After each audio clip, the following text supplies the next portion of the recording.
آپ کا نام فاطمہ اور آپ کے مشہور القاب معصومہ کم اور کریمہ اہل بیت ہے۔ آپ امام موسیٰ کاظم علیہ السلام کی بیٹی اور امام علی رضا علیہ السلام کی بہن ہیں۔ آپ کی والدہ ماجدہ کا نام بی بی نجمہ خاتون ہے۔ تاریخ میں آپ کی زندگی کے بارے میں بہت کم معلومات ملتی ہے۔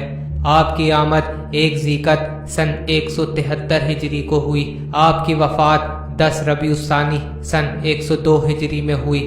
فقہ جعفریہ میں آپ اور آپ کی زیارت خاص اہمیت کی حامل ہے۔ حضرت بی بی فاطمہ الزہرا سلام اللہ علیہا کے بعد صرف آپ ہی کے لیے ائمہ معصومین علیہ السلام کی طرف سے زیارت نامے کی روایت ہوئی ہے۔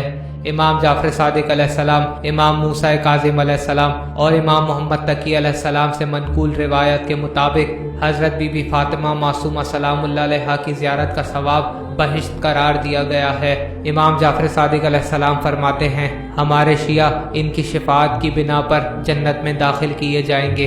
امام جعفر صادق علیہ السلام نے فرمایا، خدا کا ایک حرم جو کہ مکہ میں ہے، رسول خدا کا ایک حرم جو کہ مدینے میں ہے، امیر المومنین کا ایک حرم جو کہ کوفے میں ہے، اور ہم اہل بیت کا حرم جو کہ شہر قم میں ہے۔ امام جعفر صادق علیہ السلام نے ایک اور روایت میں فرمایا، میری اولاد میں سے موسیٰ ابن جعفر کی بیٹی قم میں وفات پائے گی اور اس کی شفاعت کی بنا پر ہمارے شیعہ بہشت میں داخل ہوں گے۔ امام جواد علیہ السلام فرماتے ہیں، جو کوئی قم میں پورے شوق اور معرفت کے ساتھ میری پھوپھی کی زیارت کرے گا وہ اہل بہشت میں سے ہوگا۔ امام موسیٰ کاظم کی سب اولادوں میں امام رضا علیہ السلام کے بعد کوئی بھی حضرت معصومہ کا ہم رتبہ نہیں رکھتا تھا۔ آپ اپنے بھائی امام علی رضا علیہ السلام سے بہت محبت کرتی تھیں۔ حضرت بی بی معصومہ سن 200 ہجری میں اپنے بھائی سے ملنے مدینے سے ایران کی جانب نکلی۔ امام رضا علیہ السلام اس وقت خراسان میں تھے۔ آپ سلام اللہ علیہ نے مسلسل سفر کیا اور آپ راستے میں بیمار ہو گئیں اور بیماری کی وجہ سے آپ وفات پا گئیں۔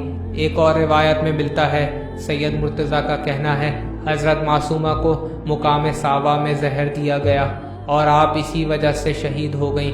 حضرت معصومہ کے قم جانے کے بارے میں 2 قول ملتے ہیں۔ ایک قول کے مطابق جب آپ صعبہ میں بیمار ہو گئیں تو آپ نے اپنے ہمراہ افراد کو قم لے جانے کا کہا۔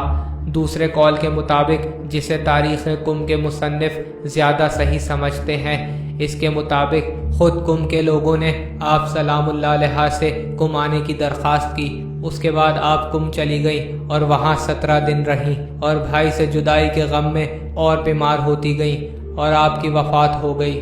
اس کے بعد موجودہ حرم جو کہ قم میں ہے اس میں آپ کو سپرد خاک کر